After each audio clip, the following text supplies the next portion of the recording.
बिस्मिल्लाहिर्रहमानिर्रहीम। दोस्तों अस्सलाम वालेकुम। कल हमने जो बात की थी वो ट्राइकैस्पिड रीगर्जिटेशन के बारे में थी और उससे मुतल्लिक उस मर्ज़ से मुतल्लिक कारआमद होम्योपैथी ट्रीटमेंट भी बताया था। आज हम माइट्रल रीगर्जिटेशन के बारे में तफसीली बात करेंगे और इस वाल्व की लीकेज के बारे में मुफीद तरीन होम्योपैथी मेडिसिन आप लोगों को बताएंगे।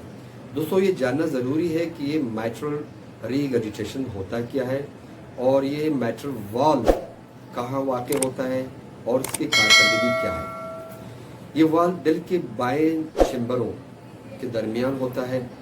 माइट्रल वाल्व के फ्लैप्स जिसे हम लीफलेट्स या कैस्प्स कहते हैं, वाल्व के ज़रिया बाएं एट्रियम से बाएं वर्टिकल तक खून के बहाव को कंट्रोल करते हैं और खून की फ्लो को यकीनी बनाते हैं।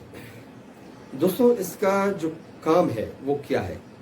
इसका काम यही है कि वो ब्लड की फ्लो को लेफ्ट एट्रियम से लेफ्ट वेंट्रिकल की जानिब यकीनी बनाता है और ये उसकी जिम्मेदारी है कि ब्लड को पीछे की जानिब रिटर्न होने नहीं देगा।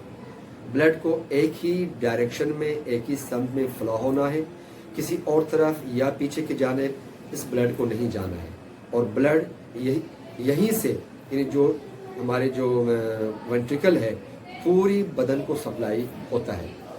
दोस्तों अगर ये वाल्व काफ़ी मजबूती से बंद हो जाए या वाल्व के साइज और शक्ल तब्दील हो जाए तो ब्लड का बाज़गश्त होगा, यानी ब्लड रिटर्न हो जाएगा।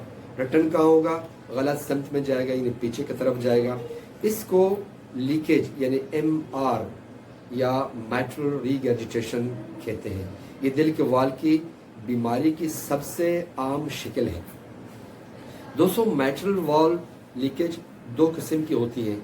नंबर एक है डीजनरेटिव माइट्रल रीगर्जिटेशन। ये उस वक्त होता है जब वाल्व खुद नाकारा हो जाता है, यानी फ्लैप्स गिर सकते हैं या उभर सकते हैं और मजबूती से सही मानों में बंद नहीं हो पाते। और नंबर दो है फंक्शनल माइट्रल रीगर्जिटेशन। ये उस वक्त होता है जब वाल्व से बाहर कोई मसला जैसा बाएं वेंट्रिकल की बीमारी रसाव का सबब बनता हो।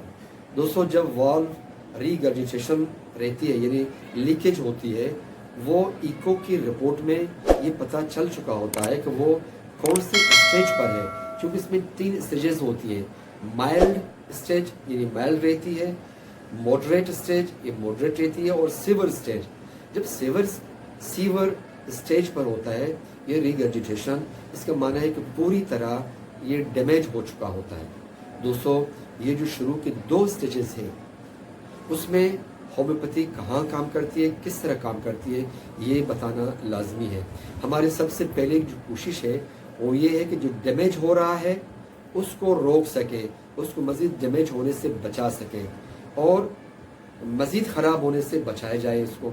देखिए ये एक मैकेनिकल फॉल्ट है, ठीक है, जो बिगड़ गया है वो बिगड़ गया है। और अब होम्योपैथी हमारी मदद कैसा करेगा? वो ये कि मज़ीद ख़राब होने से हम इसको बचाना है। दोस्तों होम्योपैथी है तो होप है। मैं क्यों ये कह रहा हूँ?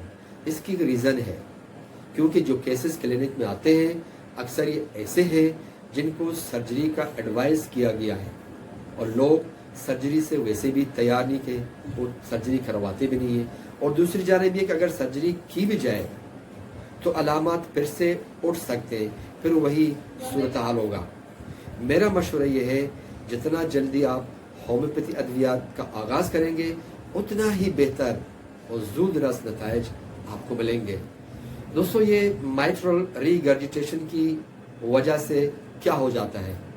सबसे पहले लेफ्ट एट्रियम में ब्लड आना शुरू हो जाता है और उधर से लंग्स में से भी लेफ्ट एट्रियम में ब्लड आ रहा है, जिसकी वजह से लेफ्ट एट्रियम में एक प्रेशर इंक्रीज हो जाता है। ब्लड का प्रेशर बढ़ जाएगा और लंग्स में भी प्रेशर बढ़ जाएगा। दोस्तों ये थे इनके अलामत। अब वजूहात क्या है, ये होता किस तरह है और क्यों होता है? जब हार्ट के मसल्स में अगर कोई फॉल्ट आ रही है तो वाल्व सही काम नहीं करेगा। नंबर 2 माइनर हार्ट अटैक जो होते हैं वो भी एक वजह हो सकता है। اور نمبر 3 جو ہے وہ ڈپوزیشن آف کیلشیم.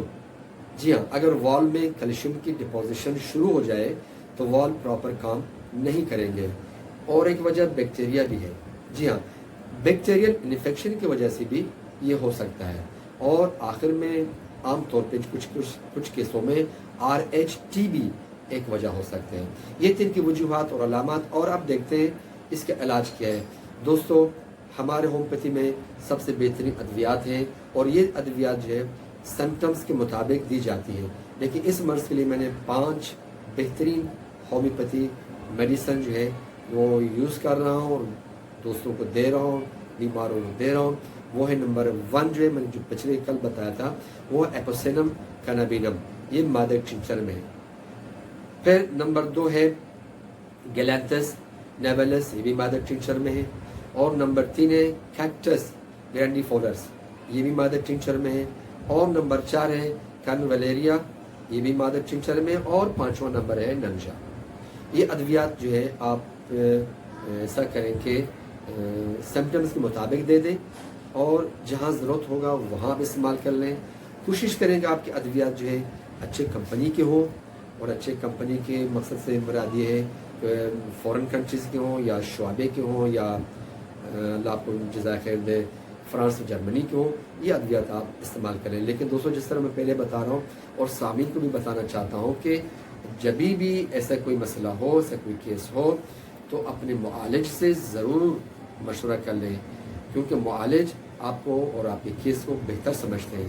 تو آپ بھی جب اپنے پیشنٹ کو دوائی تجویز کرتے ہیں تو کوشش کریں کہ سمپٹمز کو صحیح معنوں میں اس کی ہسٹری کو دیکھیں، مریض کو صحیح معنوں میں چھان بین کر لیں اور پھر اپنے مریضوں کو یہ دوائیاں آپ دے دیں. تو مجھے امید ہے کہ آپ اپنا دل کا خیال رکھیں گے تو پورے زندگی کا خیال رکھیں گے. اپنا خیال کیجیے گا. اللہ حافظ. اللہ حافظ.